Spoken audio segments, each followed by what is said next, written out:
Hi friends, ഇന്ന് നമ്മൾ രാസബന്ധനം എന്ന ന്യൂ SCERT സ്റ്റാൻഡേർഡ് 9 ചാപ്റ്ററിന്റെ പാർട്ട് 3 വീഡിയോ ആണ് ചെയ്യുന്നത്. പാർട്ട് 1ഉം 2ഉം കാണാത്തവര് അത് കണ്ടതിന് ശേഷം ഈ ഒരു ഭാഗത്തേക്ക് വരും. കഴിഞ്ഞ ദിവസം നമ്മൾ ഹൈഡ്രജൻ ബന്ധനവും ഒക്കെയായി ബന്ധപ്പെട്ടിട്ട് കുറച്ച് കാര്യങ്ങളൊക്കെ പറഞ്ഞിട്ടുണ്ടായിരുന്നു. ജലത്തിന്റെ പോളാർ സ്വഭാവത്തിന് കാരണമായിട്ടുള്ള ബന്ധനം ഹൈഡ്രജൻ ബന്ധനമാണ്. കൂടാതെ ഫ്ലോറിൻ, ഓക്സിജൻ, നൈട്രജൻ എന്നീ മൂലകങ്ങളുമായിട്ട് സഹസംയോജക ബന്ധനത്തിൽ ഏർപ്പെട്ടിരിക്കുന്ന ഹൈഡ്രജൻ ആണ് സാധാരണ ഹൈഡ്രജൻ ബന്ധനത്തിൽ ഏർപ്പെടുന്നത്.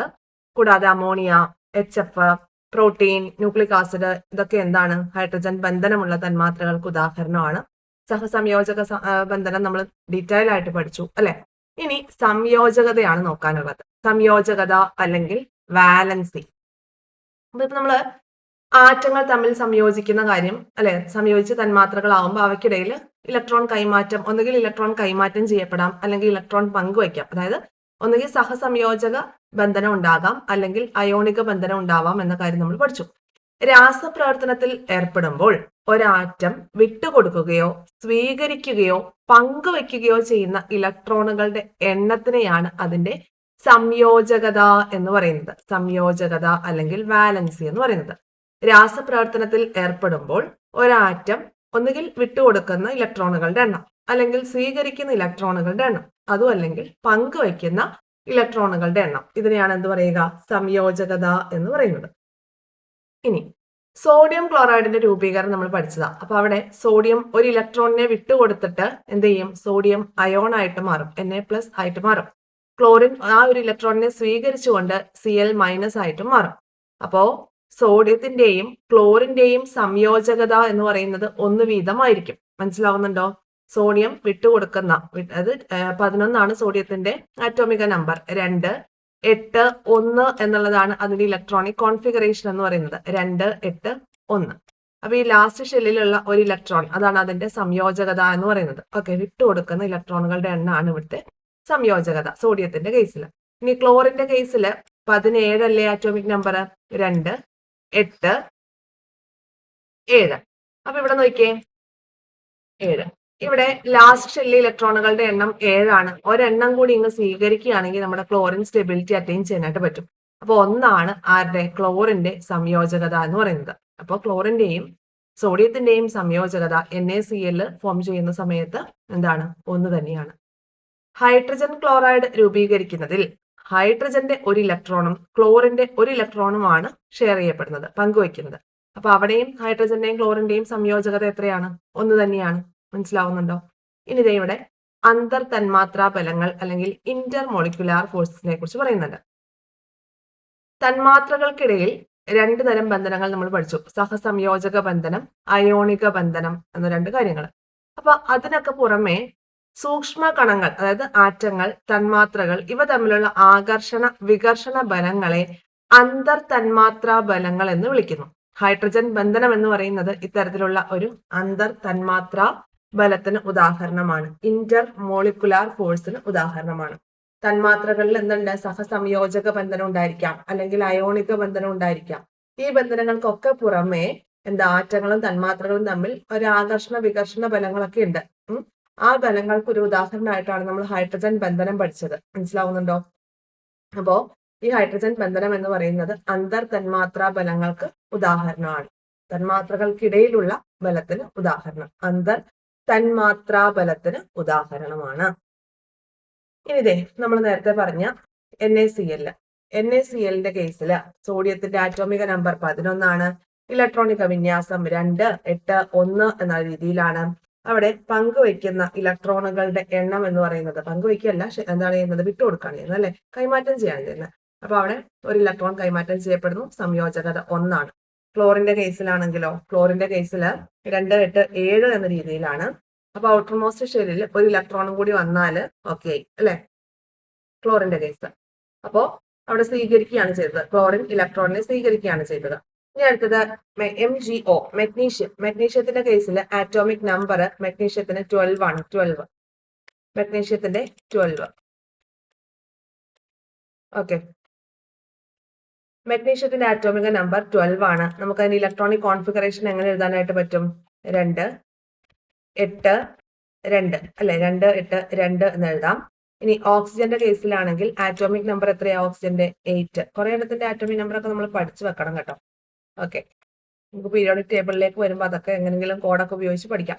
ഇനി അടുത്തത് ഓക്സിജന്റെ എങ്ങനെ വരും? 2, 6 എന്ന് വരും. ഓക്കെ, ഇനി ഓരോ ആറ്റവും കൈമാറ്റം ചെയ്യപ്പെടുകയോ പങ്കുവെക്കുകയോ ചെയ്യുന്ന ഇലക്ട്രോണുകളുടെ എണ്ണം മഗ്നീഷ്യത്തിന്റെ കേസിൽ എങ്ങനെയായിരിക്കും? മഗ്നീഷ്യത്തിന്റെ കേസിൽ 2 രണ്ടെണ്ണം പോയി കിട്ടിയാൽ ആള് സ്റ്റേബിൾ ആയി. ആ 2 ആർക്കും എടുക്കാം? ഓക്സിജൻ എടുക്കാം. അപ്പൊ ഓക്സിജനും സ്റ്റേബിൾ ആയി. അപ്പൊ അതിന്റെ സംയോജകത എന്ന് പറയുന്നത് എത്രയായിരിക്കും? 2 ആയിരിക്കും. ഓക്കെ അല്ലേ? ഇനി ഹൈഡ്രജന്റെ അറ്റോമിക നമ്പർ എത്രയാണ്? 1 ആണ്. ഓക്കെ, ഇലക്ട്രോണിക് വിന്യാസം 1 ഒന്നല്ലേ ഉള്ളൂ. ഓക്കെ, 1 എഴുതി. പിന്നെ അടുത്തത്, അപ്പോ ഈ ഒരു ആറ്റം എന്താണ്? ഒരു ആറ്റം കൈമാറ്റം ചെയ്യുകയോ പങ്കുവെക്കുകയോ ചെയ്യുന്ന ഇലക്ട്രോണുകളുടെ എണ്ണം ഇവിടെ എന്താണ്? 1. അതുപോലെ സംയോജകതയും ഇവിടെ എന്തായിരിക്കും?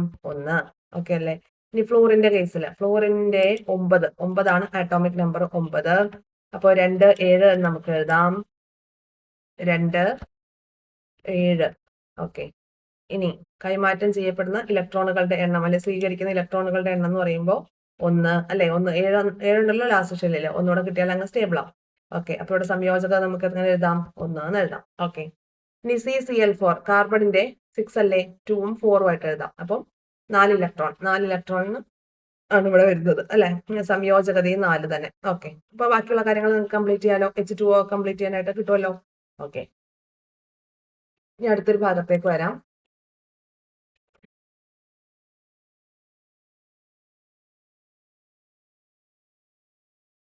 വ്യത്യസ്ത സംയോജകത പ്രകടിപ്പിക്കുന്ന മൂലകങ്ങളുണ്ട്. അതായത് അയണ്, കോപ്പർ, ഫോസ്ഫറസ് പോലെയുള്ള മൂലകങ്ങളൊക്കെ ചില സമയത്ത് അതിന് വ്യത്യസ്തമായിട്ടുള്ള സംയോജകതയായിരിക്കും കാണിക്കുന്നത്. അപ്പൊ അയണിന്റെ കേസിൽ നമ്മൾ Fe2+ എന്നും Fe3+ എന്നും ഒക്കെ പഠിച്ചതായിട്ട് ഓർക്കുന്നുണ്ടോ നിങ്ങൾ? Fe2+, Fe3+. അതായത് 2+ എന്ന് പറയുമ്പോൾ എന്താ അതിന്റെ അർത്ഥം? 2 ഇലക്ട്രോണുകളെ വിട്ടുകൊടുത്തു, അല്ലെങ്കിൽ പോയാൽ പോസിറ്റീവ് അല്ലെ? അപ്പൊ 2 ഇലക്ട്രോണുകളെ ചില സമയത്ത് വിട്ടുകൊടുക്കാറുണ്ട്, ചില സമയത്ത് 3 ഇലക്ട്രോണുകളെ വിട്ടുകൊടുക്കാറുണ്ട്. അങ്ങനെ വ്യത്യസ്ത സംയോജകത കാണിക്കുന്ന മൂലകങ്ങൾക്ക് ഉദാഹരണമാണ് അയൺ, ഫോസ്ഫറസ്, കോപ്പർ എന്നിവ. ഓക്കെ, അപ്പൊ നോക്കിയേ, ഫെറിക് ക്ലോറൈഡ് അതായത് FeCl3 അതില് അയണിന്റെ സംയോജകത 3 ആണ്. ഫെറസ് ക്ലോറൈഡ് ആ സമയത്ത് അയണിന്റെ സംയോജകത 2 ആണ്. മനസ്സിലാവുന്നുണ്ടോ?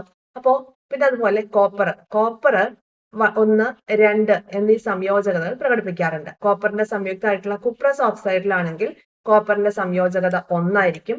കുപ്രിക് ഓക്സൈഡിലാണെങ്കിൽ സംയോജകത 2 ആയിരിക്കും. അപ്പൊ അതൊന്ന് മനസ്സിലാക്കി വെക്കുക. ഇനി അതുപോലെ ഫോസ്ഫറസിന്റെ കേസ് നമ്മൾ പറഞ്ഞല്ലോ. ഫോസ്ഫറസിന്റെ കേസിൽ PCl3 അതില് ഫോസ്ഫറസിന്റെ സംയോജകത 3 ആണ്. PCl5 ആണെങ്കിലോ അവിടെ സംയോജകത 5 ആണ്. മനസ്സിലാവുന്നുണ്ടോ? അപ്പൊ അത് ഈസിലി നമുക്ക് ഈ ഒരു രാസസൂത്രം കിട്ടിയാൽ നമുക്ക് എളുപ്പമായിട്ട് പറയാനായിട്ട് പറ്റും. Fe(Cl3) എന്ന് പറയുമ്പോൾ അവിടെ 3 ആണ് അയണിന്റെ സംയോജകത. FeCl2 എന്ന് പറയുമ്പോൾ 2 ആണ് അയണിന്റെ സംയോജകത. ഇനി അടുത്തത് കുപ്രസ് ഓക്സൈഡ് C2O എന്ന് പറയുമ്പോൾ ഓക്സിജന്റെ എത്രയാണ്? ഓക്സിജന്റെ ഇവിടെ 1 ആണ്. ഇനി നോക്കിയേ, കുപ്രിക് ഓക്സൈഡ് CuO എന്ന് പറയുമ്പോൾ ഇവിടെ സംയോജകത 2 ആണ്. CuO മാത്രമാണ് നമുക്ക് പെട്ടെന്നൊന്നും കിട്ടാത്തത്. അപ്പൊ CuOന്റെ സംയോജകത എന്ന് പറയുന്നത് 2 ആയിരിക്കും. അപ്പൊ ഇങ്ങനെ ആലോചിച്ചാൽ മതി. ഓക്സിജൻ എന്ത് വേണം? 2 ഇലക്ട്രോണിനെയും കൂടെ വേണം സ്റ്റേബിൾ ആവാൻ വേണ്ടിയിട്ട്. അപ്പൊ പിന്നെ നമുക്ക് പെട്ടെന്ന് ഓർക്കാനായിട്ട് പറ്റും. ഓക്കെ, അപ്പൊ ഇവിടെ Cu2O അതായത് കുപ്രിക് ഓക്സൈഡ് ആണെങ്കിൽ ഇവിടെ കോപ്പറിന്റെ സംയോജകത 1 ആണ്. ഓക്കെ അല്ലേ? ഇനി ഇവിടെ CuO ആവുമ്പോഴാണ് എന്ത് ചെയ്യുന്നത്? ഇവിടെ കോപ്പറിന്റെ സംയോജകത 2 ആവുന്നത്. അത് മാത്രം ഒന്ന് ശ്രദ്ധിച്ചു വെക്കുക. ബാക്കിയെല്ലാം ഇത് കാണുമ്പോൾ തന്നെ, ഈ രാസസൂത്രം കാണുമ്പോൾ തന്നെ നമുക്ക് അതിന് പിക്ക് ഔട്ട് ചെയ്യാനായിട്ട് പറ്റും. PCl5 5, PCl3 ഫോസ്ഫറസിന്റെ 3. അങ്ങനെയാണ് സംയോജകത. അപ്പൊ വ്യത്യസ്ത സംയോജകത പ്രകടിപ്പിക്കുന്ന മൂലകങ്ങൾക്ക് ഉദാഹരണമാണ് അയൺ, കോപ്പർ, ഫോസ്ഫറസ്. ഓർത്ത് വയ്ക്കാം. ഇനി നമുക്ക് രാസസൂത്രത്തിലോട്ട് വരാം. അപ്പൊ രാസസൂത്രം നോക്കാം. സംയുക്തങ്ങളെ മൂലക പ്രതീകങ്ങൾ ഉപയോഗിച്ച് ശാസ്ത്രീയമായി പ്രതിനിധീകരിക്കുന്നത് നിങ്ങൾ ഇതിനകം പരിചയപ്പെട്ടു. For example sodium chloride, calcium chloride, aluminium oxide മുതലായവ. മൂലക പ്രതീകങ്ങൾ ഉപയോഗിച്ച് ഒരു തന്മാത്രയിലെ ആറ്റങ്ങളുടെ എണ്ണത്തെ സൂചിപ്പിക്കുന്ന രീതിയാണ് രാസസൂത്രം. എന്താ പറഞ്ഞത്? മൂലക പ്രതീകങ്ങൾ ഉപയോഗിച്ച് ഒരു തന്മാത്രയിലെ ആറ്റങ്ങളുടെ എണ്ണത്തെ സൂചിപ്പിക്കുന്ന രീതിയാണ് രാസസൂത്രം. ഇനി എങ്ങനെയാണ് ഒരു സംയുക്തത്തിന്റെ രാസസൂത്രം രൂപീകരിക്കുക എന്നുള്ളതാണ് നമുക്ക് നോക്കാനായിട്ടുള്ളത്. നോക്കിയേ. ഓക്കെ, ഇവിടെ നമുക്ക് തന്നിരിക്കുന്നത് മഗ്നീഷ്യം ആണ്. മഗ്നീഷ്യത്തിന്റെ ആറ്റോമിക നമ്പർ 12.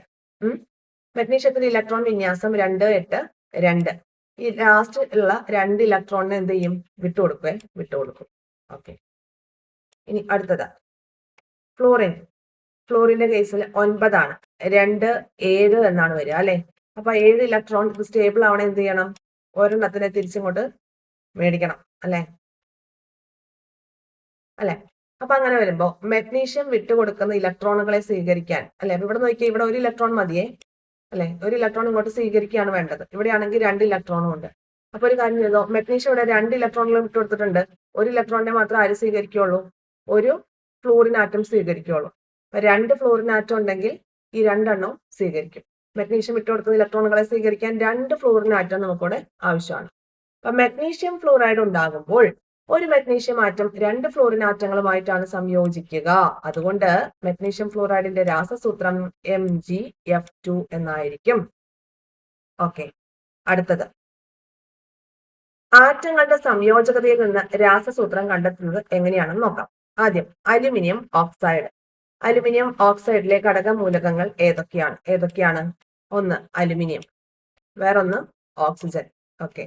അലുമിനിയത്തിന്റെ സംയോജകത എത്രയാണ്? ആറ്റോമിക നമ്പർ 13 ആണെങ്കിൽ സംയോജകത 2, 8, 3. ഔട്ടർമോസ്റ്റ് ഷെല്ലിലുള്ള ഇലക്ട്രോണുകൾ 3 എണ്ണമാണ് ഉള്ളത്. അപ്പൊ ആ 3 എണ്ണം വിട്ടുകൊടുക്കാണ് അലുമിനിയത്തെ സംബന്ധിച്ച് ഈസി ആയിട്ടുള്ള കാര്യം. അപ്പൊ അലുമിനിയത്തിന്റെ സംയോജകത 3. ഓക്സിജന്റെ സംയോജകത എത്രയാണ്?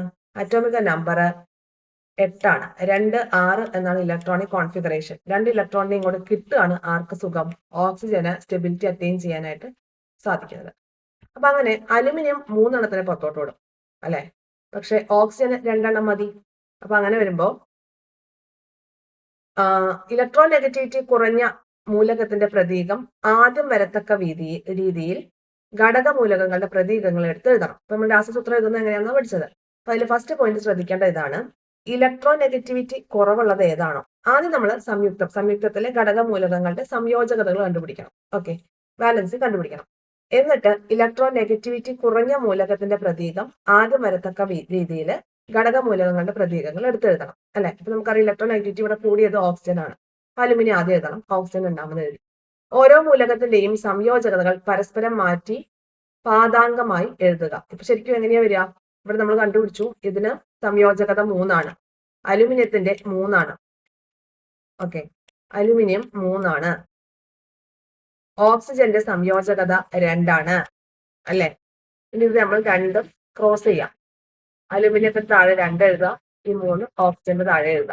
ഓക്കെ. അപ്പൊ Al2O3 എന്ന് വന്നു. ഇതിൽ നിന്നും അലുമിനിയം ഓക്സൈഡിന്റെ രാസസൂത്രം നമുക്ക് കിട്ടി, Al2O3 എന്ന് കിട്ടി. മനസ്സിലായോ? അപ്പൊ ഏറ്റവും ആദ്യം എങ്ങനെയാണ് നമ്മൾ രാസസൂത്രം രൂപീകരിക്കുന്നതെന്നാണ്. ഇപ്പൊ 2-3 സ്റ്റെപ്പ് ആയിട്ടാണ് നമ്മൾ പഠിച്ചത്. ആദ്യം എന്ത് ചെയ്യണം? ഈ സംയുക്തത്തിലെ ഘടക മൂലകങ്ങൾ ഏതൊക്കെയാണ് അതിന്റെ സംയോജകതകൾ കണ്ടുപിടിക്കണം. എന്നിട്ട് ഇലക്ട്രോൺ നെഗറ്റിവിറ്റി കുറഞ്ഞ മൂലകത്തിന്റെ പ്രതീകം ആദ്യം എഴുതണം. ഓക്കെ. ആ രീതിയിൽ എഴുതാം. എന്നിട്ട് എന്താ ചെയ്യണ്ടേ? ഓരോ മൂലകത്തിന്റെയും സംയോജകതകൾ എഴുതുക, അത് പരസ്പരം മാറ്റി കൊടുക്കാം. പാദാംഗമായിട്ട് നമ്മൾ കൊടുക്കാം. ക്ലിയർ ആയി? ഇനി കാർബൺ ഡയോക്സൈഡിന്റെ രാസസൂത്രം എങ്ങനെയാണ് കണ്ടെത്തുന്നതാണ് ഇനി ചെയ്യാനായിട്ട് പോകുന്നത്. കാർബൺ ഡയോക്സൈഡ് എന്ന് പറയുമ്പോൾ കാർബൺ ഡയോക്സൈഡിൽ ഒരു കാർബണും ഓക്സിജനും ആണ് ഇതിലെ ഘടകമൂലകങ്ങൾ. ഇലക്ട്രോൺ നെഗറ്റിവിറ്റി പരിഗണിച്ച് അവയുടെ പ്രതീകങ്ങൾ എടുത്തെഴുതാനാണ് പറഞ്ഞിരിക്കുന്നത്. കൂടുതലുള്ളത് ഓക്സിജൻ ആണ്, കുറവുള്ളത് കാർബൺ ആണ്. അപ്പൊ കാർബൺ വേണം ആദ്യം വരാൻ. ഇനി കാർബണിന്റെ ആറ്റോമിക നമ്പർ നമുക്ക് അറിയാം. എത്രയാണ്? കാർബണിന്റെ 6 ആണ്. അപ്പോൾ 2, 4 എന്നാണ് കാർബണിന്റെ ഇലക്ട്രോണിക് കോൺഫിഗറേഷൻ വരുന്നത്. അപ്പോ കാർബണിന്റെ വാലൻസി എന്ന് പറയുന്നത് 4 ആണ്. ഓക്കെ. ഓക്സിജന്റെ നമുക്കറിയാം 6 ആണ് അല്ലെ. വാലൻസി 6 ആണ്. ഓക്കെ. അപ്പോ 2, 6. അപ്പൊ ഇവിടെ കിട്ടി 2 ആണ് ഇതിന്റെ സംയോജകത. അപ്പൊ ഇങ്ങനെ നമ്മൾ എഴുതി. ഇനി നമുക്ക് ഇതിനെ ക്രോസ് ചെയ്യാം. ക്രോസ് ചെയ്തിട്ട് ഇവിടെ നോക്കി C2O4 എന്ന് കിട്ടും. ഇത്രയും ക്ലിയർ ആണല്ലോ. നമ്മൾ എഴുതുന്ന ഇതിനെ കുറിച്ചാണ്, കാർബൺ ഡയോക്സൈഡിനെ കുറിച്ചാണ്. C2O4 എന്ന് കിട്ടി. ഇത്രയും ക്ലിയർ ആയി. ഇനി ഈ താഴെ കൊടുത്തിരിക്കുന്ന ഇതിനെയാണ് എന്ത് പറയുന്നത്? പാദാംഗങ്ങൾ എന്ന് പറയുന്നത്. ഈ പാദാംഗങ്ങളിൽ പൊതു ഘടകങ്ങൾ ഉണ്ടോ എന്ന് നോക്കുക. പൊതു ഘടകം ഉണ്ടെങ്കിൽ അതിനെ ഹരിച്ചിട്ട് ബാക്കിയുള്ള കാര്യങ്ങൾ എഴുതാം. അപ്പൊ ഈ ഇതിൽ പൊതു ഘടകമായിട്ട് 2 ഉണ്ട് അല്ലെ. അപ്പൊ ഇതിനെയും 2 കൊണ്ട് ഡിവൈഡ് ചെയ്യണം, 4നെയും 2 കൊണ്ട് ഡിവൈഡ് ചെയ്യണം. അപ്പൊ നമുക്ക് എന്ത് കിട്ടി? C1O2 എന്ന് കിട്ടി. അതാണ് CO2 എന്ന് നമ്മൾ കാർബൺ ഡൈ ഓക്സൈഡിന് രാസസൂത്രം കൊടുത്തിരിക്കുന്നത്. ക്ലിയർ ആയല്ലോ? CO2. അപ്പോ 4ാമത്തെ ഒരു പോയിന്റ് ആയിട്ട് പാദാംഗങ്ങളിൽ പൊതു ഘടകമുണ്ടെങ്കിൽ ആ പൊതു ഘടകം കൊണ്ട് പാദാംഗങ്ങളെ ഹരിച്ചതിന് ശേഷമായിരിക്കും നമ്മൾ എന്ത് ചെയ്യുക? അതിന്റെ കെമിക്കൽ ഫോർമുല എഴുതുക. ഈസി ആയിട്ടുള്ള അല്ലേ? ഇനി അടുത്തത് സംയോജകതയും രാസസൂത്രവുമാണ് കേട്ടോ. നോക്കിയേ, പൊട്ടാസ്യത്തിന്റെ സംയോജകത 1, zinc 2, carbon 4, magnesium 2, oxygen 2, chlorine 1. ഇനി അടുത്തത് ഓക്സിജൻ 2. ഇവിടെ നോക്കാട്ടോ. അപ്പോൾ ഇവിടെ എല്ലാത്തിന്റെയും മൂലകം 1ഉം മൂലകം 2ഉം ചേർത്ത് നമ്മളിവിടെ സംയുക്തത്തിന്റെ രാസസൂത്രം എഴുതാനാണ് പറഞ്ഞിരിക്കുന്നത്. ഇവിടെ നമുക്ക് ഏറ്റവും ആദ്യം എന്താ എഴുതേണ്ടത്?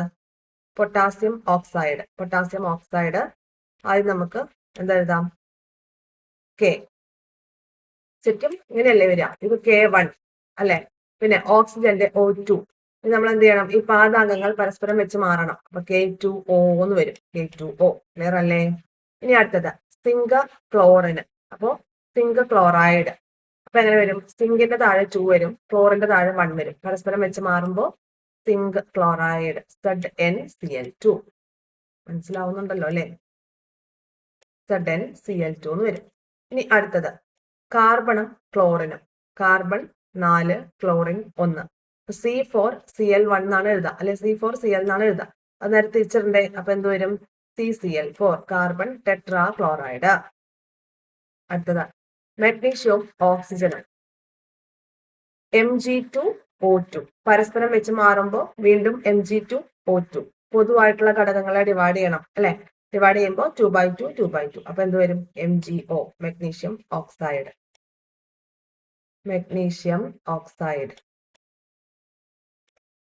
ഈസി ആണല്ലോ.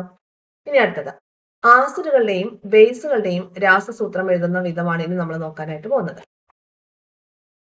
ആസിഡുകളെയും ബേസുകളെയും കുറിച്ച് മുൻ ക്ലാസ്സുകളിലൊക്കെ നമ്മൾ പഠിച്ചു. ജലത്തിൽ ലയിക്കുമ്പോൾ ആസിഡുകൾ സാധാരണയായി ഹൈഡ്രജൻ അയോണുകളെയും ആൽക്കലികൾ ഹൈഡ്രോക്സിൻ അഥവാ ഹൈഡ്രോക്സൈഡ് അയോണുകളുമാണ് സ്വതന്ത്രമാക്കുന്നത്. നമുക്കറിയുന്ന കാര്യം, പഠിച്ചതാണ്. ആസിഡ് ബേസ് ലവണങ്ങൾ എന്നുള്ള ചാപ്റ്ററിൽ നമ്മൾ പഠിച്ചു.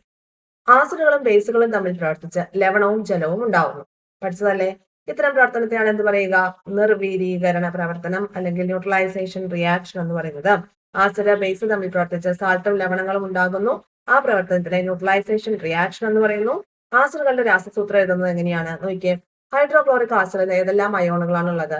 H+ഉം Cl- ഉം ആണെന്ന് നമുക്കറിയാം. H+ ഉണ്ട്, Cl- ഉണ്ട്. അത് ഓൾറെഡി നമ്മൾ പഠിച്ചതാണ്. Cl എന്ത് ചെയ്യും? ആ ഒരു ഇലക്ട്രോണിനെ Clന്റെ അടുത്തേക്ക് വലിക്കും. അപ്പൊ ഇവിടെ ഒരു ഡെൽറ്റ പോസിറ്റീവും ഇവിടെ ഒരു ഡെൽറ്റ നെഗറ്റീവ് ചാർജുമായിരിക്കും ഫോം ചെയ്യുന്നതെന്നൊക്കെ നമ്മൾ പഠിച്ചു. ഓക്കെ, അപ്പോൾ H+ഉം Cl- അയോണും ആണ് ഹൈഡ്രോക്ലോറിക് ആസിഡിലുള്ളത്. അപ്പൊ അതുകൊണ്ട് നമുക്ക് രാസസൂത്രം HCl എന്ന് എഴുതാം. ഇനി സൾഫ്യൂരിക് ആസിഡിൽ നിന്ന് ലഭിക്കുന്ന അയോണുകൾ എന്ന് പറയുമ്പോൾ H+ഉം SO4 2- എന്നിവയാണ്. അപ്പൊ സൾഫ്യൂരിക് ആസിഡിന് ദ്വിബേസിക ആസിഡ് ആണ് നമുക്ക് പഠിച്ചിട്ടുള്ളതാ. ദ്വിബേസിക ആസിഡ് ആണ് സൾഫ്യൂരിക് ആസിഡ്. അതിനാൽ സൾഫ്യൂരിക് ആസിഡിന്റെ രാസസൂത്രം H2SO4 എന്നാണ്. ചില ആസിഡുകളിലെ നെഗറ്റീവ് അയോണും ബേസികതയും ചുവടെ നമുക്ക് തന്നിട്ടുണ്ട്. അവയുടെ രാസസൂത്രം എഴുതി പട്ടിക തയ്യാറാക്കാനാണ് പറഞ്ഞിരിക്കുന്നത്. നോക്കാം. ക്ലോറിന്റെ ബേസികത 1 അപ്പൊ ആസിഡിന്റെ രാസസൂത്രം നമുക്ക് HCl എന്ന് എഴുതാം. ഇനി നോക്കിയേ, H2SO4 സൾഫ്യൂരിക് ആസിഡില് SO4ന്റെ ബേസികത 2.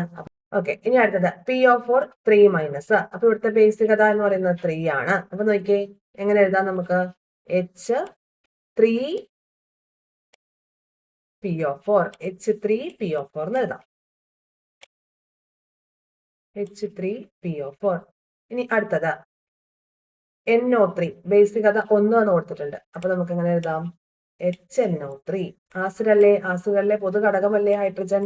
HNO3. ഓക്കെ, ഇനി അടുത്തത് CO3 2- 2 ബേസികത. അപ്പൊ നമുക്ക് കാർബോണിക് ആസിഡ് HCO3 എന്ന് എഴുതാം. HCO3.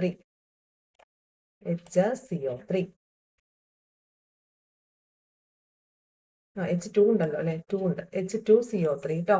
ഇനി അടുത്തത് SO3 2-. അപ്പൊ ഇവിടെ ബേസികത 2. അപ്പൊ H2SO3. ഓക്കെ, ക്ലിയർ ആയല്ലോ? ബേസികത ഹൈഡ്രജന്റെ ഒപ്പം ചേർത്തങ്ങ് എഴുതിയാൽ നമുക്ക് ആസിഡിലെ രാസസൂത്രമായി. ഓക്കെ അല്ലേ? അപ്പൊ ആസിഡിലെ നെഗറ്റീവ് അയോണുകൾ തന്നിട്ടുണ്ട്, അതിന്റെ ബേസുകൾ തന്നിട്ടുണ്ട്, അത് ചേർത്ത് ആസിഡിന്റെ രാസസൂത്രം എഴുതാനാണ് പറഞ്ഞത്. ജലത്തിൽ ലയിക്കുന്ന ബേസുകളാണ് ആൽക്കലികൾ എന്ന് നമുക്കറിയാം. അപ്പൊ എല്ലാ ബേസുകളും ആൽക്കലികളാണോ? അല്ല. ജലത്തിൽ ലയിക്കുന്ന ബേസുകളാണ് ആൽക്കലികൾ.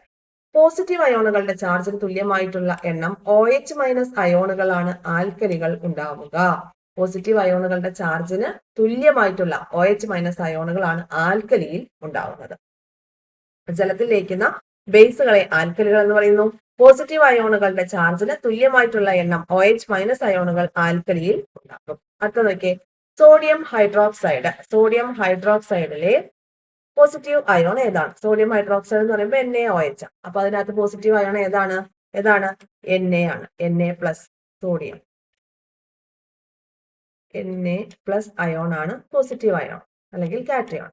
സോഡിയം അയോണിന്റെ പോസിറ്റീവ് ചാർജിന് തുല്യമായി എത്ര OH മൈനസ് അയോണുകളാണ് സോഡിയം ഹൈഡ്രോക്സൈഡിൽ ഉണ്ടാവുക? ഒരെണ്ണമാണ് ഉണ്ടാവുക, ഒരെണ്ണം. അപ്പൊ സോഡിയം ഹൈഡ്രോക്സൈഡിന്റെ രാസസൂത്രം അങ്ങനെയാണെങ്കിൽ നമുക്ക് എങ്ങനെ എഴുതാം? Na ഹൈഡ്രോക്സൈഡ് ആണ്. NaOH.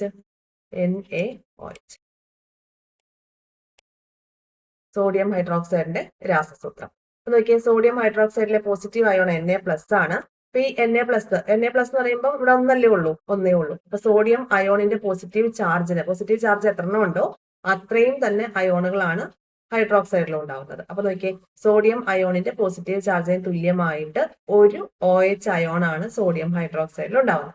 അങ്ങനെ വരുമ്പോൾ നമുക്ക് അതിന്റെ രാസസൂത്രം NaOH എന്ന് പറഞ്ഞിട്ട് എഴുതാനായിട്ട് പറ്റും. ഓക്കെ, അടുത്ത ഭാഗം ബേസിലെ പോസിറ്റീവ് അയോൺ തന്നിരിക്കും. നേരത്തെ നെഗറ്റീവ് ആണല്ലോ തന്നത്. ആസിഡിലെ നെഗറ്റീവ് അയോൺ തന്നു. ഇനി ബേസിലെ പോസിറ്റീവ് അയോൺ തന്നിട്ടുണ്ട്. പോസിറ്റീവ് അയോണുമായി സംയോജിക്കുന്ന OH അയോണുകളുടെ എണ്ണമാണ് തന്നിരിക്കുന്നത്. ഇനി രാസസൂത്രം എഴുതണം. അപ്പൊ നോക്കിയേ, ബേസിൽ Na പ്ലസിന്റെ കാര്യം ഓൾറെഡി പറഞ്ഞു. അപ്പൊ Na പ്ലസ് ഇവിടെ ഒന്നേ ഉള്ളൂ. അപ്പൊ ഒരു അയോൺ ആണ് അല്ലെ, OH ഒരെണ്ണേ ഉള്ളൂ. അപ്പൊ NaOH. ഇനി K പ്ലസ് ഇവിടെയും എന്ത് തന്നെയാണ്? ഒന്നേ ഉള്ളൂ. അപ്പൊ നോക്കിയേ എങ്ങനെ വരും? KOH എന്ന് വരും. Potassium hydroxide. KOH. Ca2 plus. അപ്പൊ എത്രയാ? 2 OH അയൺ ഉണ്ടാവില്ലേ? ഇവിടെ 2 എണ്ണം ഇല്ലേ? അപ്പൊ ഇവിടെയും 2 എണ്ണം വരും. CaOH twice, calcium hydroxide. ഇനി Al3 പ്ലസ്. അപ്പൊ ഇവിടെ എത്രയാ? 3 അല്ലെ? Al3 പ്ലസ് അല്ലേ? അപ്പൊ ആ 3ക്ക് മാച്ച് ആയിട്ട് ഇവിടെയും 3 വരും. അപ്പൊ നമ്മൾ എങ്ങനെ എഴുതും?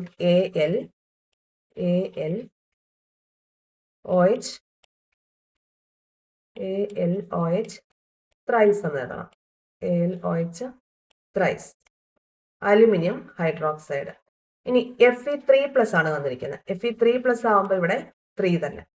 Fe2 പ്ലസ് ആണെങ്കിലോ ഇവിടെ 2 എഴുതണം. ഓക്കെ, അപ്പൊ ഇനി ഇവിടെ എങ്ങനെ എഴുതാം? FeOH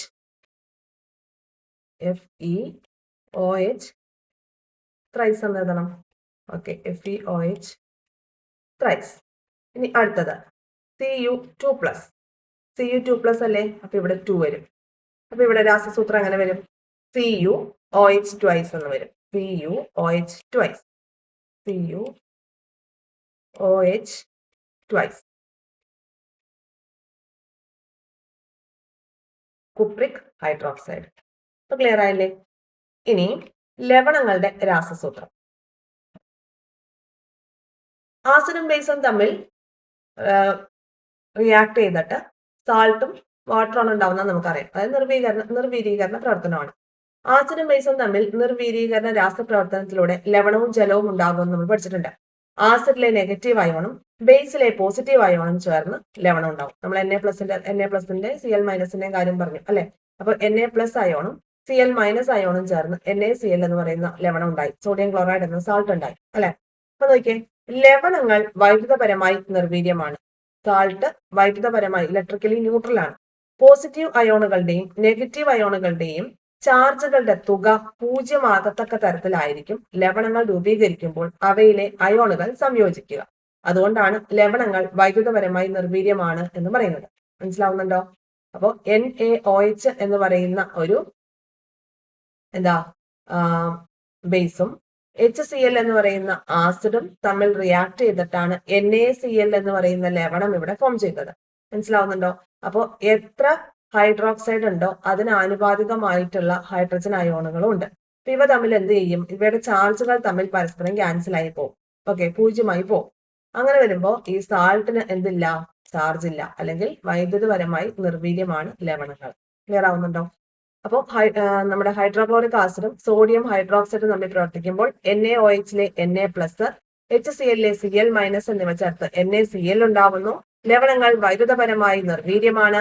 പോസിറ്റീവ് അയോണുകളുടെയും നെഗറ്റീവ് അയോണുകളുടെയും ചാർജുകൾ പരസ്പരം ക്യാൻസൽ ആയി പോകും. അതുകൊണ്ടാണ് ലവണങ്ങൾക്ക് ചാർജ് ഇല്ലാത്തത്. ഒരു ലവണത്തിലെ പോസിറ്റീവ് അയോണുകളുടെയും നെഗറ്റീവ് അയോണുകളുടെയും ചാർജുകളുടെ തുക 0 ഓക്കെ, അതുകൊണ്ടാണ് എന്താ ലവണത്തിന് ചാർജ് ഇല്ലാത്തത്. ഒരു ലവണത്തിലെ പോസിറ്റീവ് അയോണുകളുടെയും നെഗറ്റീവ് അയോണുകളുടെയും ചാർജുകളുടെ തുക 0. ഇനി ലവണങ്ങളുടെ രാസസൂത്രം എഴുതുന്നത് എങ്ങനെയാണെന്ന് നോക്കാം. ലവണങ്ങളുടെ രാസസൂത്രം നോക്കാം. ലവണങ്ങളുടെ രാസസൂത്രം എഴുതുമ്പോൾ ആദ്യം പോസിറ്റീവ് അയോണിന്റെ പ്രതീകവും തുടർന്ന് നെഗറ്റീവ് അയോണിന്റെ പ്രതീകവും എഴുതുക. അപ്പൊ ലവണം എഴുതുമ്പോ നോക്കിയേ, നമ്മൾ NaCl എന്നല്ലേ, NaCl ഒരു എക്സാമ്പിൾ ആണ് പറയുന്നത്, സോഡിയം ക്ലോറൈഡിന്റെ കേസ്. അപ്പൊ ആദ്യം നമ്മൾ എഴുതേണ്ടത് ഏതാണ്? Positive ion. പിന്നെ നമ്മൾ എഴുതുന്നത് നെഗറ്റീവ് അയോൺ. ഇനി ഓരോ അയോണിന്റെയും റാഡിക്കലുകളുടെ ചാർജ് സൂചിപ്പിക്കുന്ന സംഖ്യകൾ പരസ്പരം മാറ്റി പദാങ്കമായി എഴുതുക. നമ്മൾ നേരത്തെ പറഞ്ഞതുപോലെ തന്നെ. എന്നിട്ട് പദാങ്കങ്ങൾ കോമൺ ഫാക്ടർ ഉണ്ടെങ്കിൽ ഡിവൈഡ് ചെയ്ത് ലഘൂകരിച്ച് ഏറ്റവും ചെറിയ പൂർണ്ണ സംഖ്യ അംശബന്ധത്തിൽ എഴുതുകയാണ് ചെയ്യുക. നമുക്ക് എക്സാമ്പിളിലൂടെ നോക്കാം. നോക്കിയേ, MgOH twice. MgOH twice positive ion ഏതാണ്? ഏതാണ് പോസിറ്റീവ് അയോൺ? Mg2+ ആണ്. Mg2+ ആണ് പോസിറ്റീവ് അയോൺ. ഫോസ്ഫോറിക് ആസിഡിലെ നെഗറ്റീവ് അയോൺ ഏതാണ്? PO4. PO4 എത്രയായിരിക്കും? 3- ആയിരിക്കും. PO4 നെഗറ്റീവ് അയോൺ അല്ലേ, അപ്പൊ നെഗറ്റീവ് മേളിൽ കൊടുക്കണം. Okay, PO4 3-. ഓക്കെ, 3-. ഇവിടെ നോക്കാം, അവിടെ 3 കണ്ടില്ലേ? 3-. ഇനി അടുത്തത് മഗ്നീഷ്യം ഹൈഡ്രോക്സൈഡും പിന്നെ ഫോസ്ഫോറിക് ആസിഡും തമ്മിൽ പ്രവർത്തിച്ചുണ്ടാകുന്ന മഗ്നീഷ്യം ഫോസ്ഫേറ്റ് എന്ന ലവണത്തിന്റെ രാസസൂത്രം എഴുതുന്നത് എങ്ങനെയാണെന്നാണ് നോക്കാനായിട്ട് പോകുന്നത്. മഗ്നീഷ്യം ഹൈഡ്രോക്സൈഡും ഫോസ്ഫോറിക് ആസിഡും തമ്മിൽ റിയാക്ട് ചെയ്തുണ്ടാകുന്ന മഗ്നീഷ്യം ഫോസ്ഫേറ്റ് എന്ന ലവണത്തിന്റെ രാസസൂത്രം നോക്കാം. രാസസൂത്രം എഴുതാനായിട്ട് ആദ്യം പോസിറ്റീവ് അയോണിന്റെ പ്രതീകവും തുടർന്ന് നെഗറ്റീവ് അയോണിന്റെ പ്രതീകവും എഴുതുക. അപ്പൊ നമുക്ക് പോസിറ്റീവ് അയോൺ എഴുതാം. ഏതാണ്? Mg. നെഗറ്റീവ് അയോൺ ഏതാണ്? PO4. ഓക്കെ, പോസിറ്റീവ് നെഗറ്റീവ് എഴുതി. അവയുടെ ഓരോ അയോണിന്റെയും ചാർജ് സൂചിപ്പിക്കുന്ന സംഖ്യകൾ പരസ്പരം മാറ്റി പദാങ്കമായിട്ട് എഴുതുക. ഓക്കെ, അപ്പോ അവയുടെ ഓരോന്നിന്റെയും അയോണിന്റെ ചാർജ്. ഓക്കെ, നമുക്ക് ഇതെന്താണ്? Mgയുടെ എത്രയാ? 2+ അല്ലേ? 2+. അപ്പൊ നമുക്ക് പദാങ്കമായിട്ട് മാറ്റി എഴുതാം. PO4ന്റെ 3- ആണ്. അപ്പൊ നമുക്ക് അതെങ്ങനെ എഴുതാം? Mg3 PO4. Mg3 PO4 മഗ്നീഷ്യത്തിന്റെ 2 എന്ന പദാങ്കം ഇങ്ങോട്ട് മാറ്റി കൊടുക്കാം. അപ്പൊ Mg3 PO4 ട്വൈസ് എന്ന രീതിയിൽ വരും. മഗ്നീഷ്യം ഫോസ്ഫേറ്റിന്റെ രാസസൂത്രമാണ് ഇപ്പൊ നമ്മൾ എഴുതിയത്. ക്ലിയർ അല്ലേ? ഓക്കെ അല്ലേ? ഇനി കാൽസ്യം ഹൈഡ്രോക്സൈഡും സൾഫ്യൂരിക് ആസിഡും പ്രവർത്തിച്ചുണ്ടാവുന്ന കാൽസ്യം സൾഫേറ്റ് എന്ന ലവണത്തിന്റെ രാസസൂത്രം എഴുതുന്നത് എങ്ങനെയാണെന്ന് നോക്കാം. കാൽസ്യം സൾഫേറ്റിന്റെ ആണ് നമ്മൾ എഴുതാനായിട്ട് പോകുന്നത്. ആദ്യം കാൽസ്യം ഹൈഡ്രോക്സൈഡിലെ പോസിറ്റീവ് അയോൺ ഏതാണ്? Ca ആണ്. Ca2+ ആണ്. പോസിറ്റീവ് അയോൺ അല്ലേ, അപ്പൊ Ca2+ ആണ് ഇവിടുത്തെ പോസിറ്റീവ് അയോൺ. സൾഫ്യൂരിക് ആസിഡിലെ നെഗറ്റീവ് അയോൺ ഏതാണ്? SO4. SO4 2- അല്ലെ, 2- ആണ് ഇവിടുത്തെ നെഗറ്റീവ് അയോൺ. ഇനി രാസസൂത്രം എഴുതാൻ വേണ്ടിയിട്ട് ആദ്യം പോസിറ്റീവ് അയോണിന്റെ പ്രതീകവും തുടർന്ന് നെഗറ്റീവ് അയോണിന്റെ പ്രതീകവും എഴുതുക. പോസിറ്റീവ് അയോണിന്റെ ഏതാണ്? Ca, കാൽസ്യം, അതാണ് പോസിറ്റീവ്. ഇനി നെഗറ്റീവ് അയോണിന്റെ പ്രതീകം SO4. ഇനി എന്താ ചെയ്യണ്ടേ? CaSO4 എന്ന് എഴുതി. ഇനി എന്താ ചെയ്യണ്ടേ? ഓരോ അയോണിന്റെയും ചാർജ് സൂചിപ്പിക്കുന്ന സംഖ്യകൾ പരസ്പരം മാറ്റി പദാങ്കമായിട്ട് എഴുതുക. Caയുടെ ചാർജ് സൂചിപ്പിക്കുന്നത് എത്രയായിരുന്നു? 2 ആയിരുന്നു. SO4ന്റെയോ 2 ആയിരുന്നു. ഓക്കെ, അപ്പൊ നമുക്ക് അത് എഴുതി കൊടുക്കാം. SO4ന്റെ 2 ഇവിടെ കൊടുക്കുന്നു. കാൽസ്യത്തിന്റെ 2 SO4ന് കൊടുക്കുന്നു. SO4 twice. കിട്ടിയില്ലേ? ഈ രീതിയിൽ എഴുതി. ഇനി എന്തെങ്കിലും ചെയ്യാനുണ്ടോ നോക്കിയേ. ഓരോ അയോണിന്റെയും ചാർജ് സൂചിപ്പിക്കുന്ന സംഖ്യകൾ പരസ്പരം മാറ്റി പദാംഗമായി എഴുതിയപ്പോൾ ഈ രീതിയിൽ നമുക്ക് കിട്ടി. ഇവിടെ 2 ഉണ്ട്, ഇവിടെയും 2 ഉണ്ട്. നമുക്ക് എന്ത് ചെയ്യാം? അതിനെ കോമൺ ആയിട്ടുള്ളതിനെ ഡിവൈഡ് ചെയ്യാം. ഡിവൈഡ് ചെയ്യുമ്പോൾ വീണ്ടും CaSO4 എന്ന രീതിയിലേക്ക് വന്നു. മനസ്സിലാവുന്നുണ്ടോ?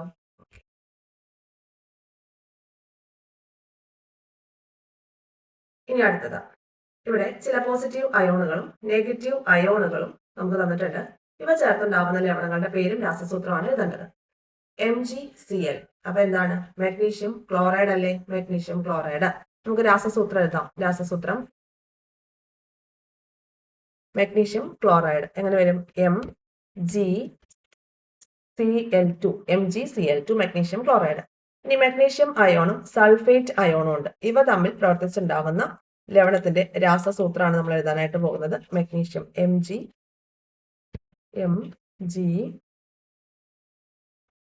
MgSO4 ഏതാണ്?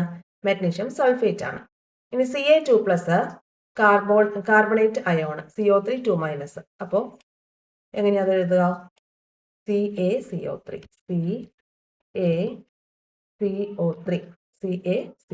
Calcium carbonate. അടുത്തത് അമോണിയം അയോണും അതുപോലെ ക്ലോറൈഡ് അയോണും ഉണ്ട്. ഇവ തമ്മിൽ പ്രവർത്തിച്ച് ഉണ്ടാവുന്നതാണ് അമോണിയം ക്ലോറൈഡ്. അമോണിയം ക്ലോറൈഡ് എന്ന് പറയുമ്പോൾ NH4 അല്ലെ? NH4Cl ആണ്. NH4Cl. ഇനി അടുത്തത് അമോണിയം അയോണും ഫോസ്ഫേറ്റ് അയോണും തമ്മിൽ പ്രവർത്തിച്ച് അമോണിയം ഫോസ്ഫേറ്റ് ഉണ്ടാവും. Ammonium phosphate. അപ്പൊ നമുക്ക് എങ്ങനെ എഴുതാം? നമുക്ക് മനസ്സിലാവുന്നുണ്ടല്ലോ അല്ലെ? ഈസി ആയിട്ടുള്ളതാണല്ലോ. അപ്പം ക്ലിയർ ആയില്ലേ? NH4 അമോണിയയുടെ NH4 എഴുതി. ഇനി എന്താ ചെയ്യണ്ടേ? PO4ന്റെ ആ ഒരു 3- കൂടെ കൊണ്ടുവരണം അല്ലെ? അപ്പൊ നമുക്ക് ഇവിടെ ഒരു ബ്രാക്കറ്റ് ഇട്ട് കൊടുക്കണം.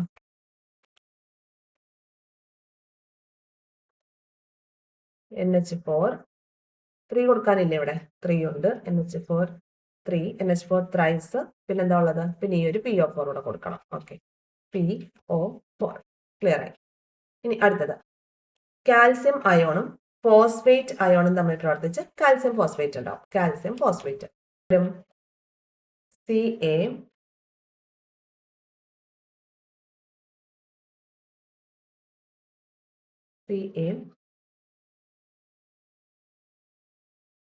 PO4 ഇത് ആദ്യം കൊടുക്കാം. പോസിറ്റീവും നെഗറ്റീവും ആദ്യം എടുത്ത് എഴുതുക. PO4. എന്നിട്ട് ഈ കാൽസ്യത്തിന് എന്ത് കൊടുക്കണം? ഈ PO4ന്റെ മുകളിലുള്ള 3 കൊടുക്കണം. ഇനി PO4ന് എന്ത് ചെയ്യണം? കാൽസ്യത്തിന്റെ അടുത്തുള്ള 2 കൊടുക്കണം. ഓക്കെ,